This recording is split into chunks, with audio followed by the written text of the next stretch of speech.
Pamirsa, dasan tali buruh polih vaksin penyakit mulut dan kuku utawi PMK, Dinas Pertanian dan Pangan Badung nguningayang kantos mangkin wenten langkungan 50 talian ukut buron sane sampun mevaksin saking kewentenan populasi ternak rentan PMK ring Badung.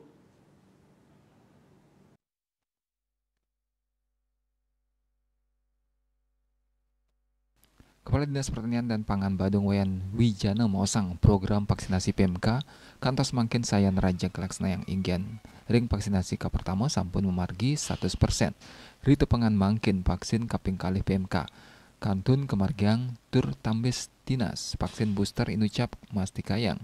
Bangda ternak nenten dengan kelalahan virus kadi sampi miwah bawi. Vaksinasi puniki kaulangin ring kawentenan populasi hewan rentan PMK sejebak Badung. Vaksinasi puniki pacang katujuang majang ulung tali likur talian ternak. Inggih punika 3 dasa talian sampi pitung atusan kantos mewah pelekutus talian bawi saking kawentenan Unicap makesami populasi bawi ring Badung sampun boleh vaksinasi booster. Wijana maosang ring sejeroning panglimbak vaksinasi booster wantah soroh ternak sanes sampun boleh dosis pertama mewah kaping kalih raris malih 6 bulan wau kalimbakan dosis ketiga.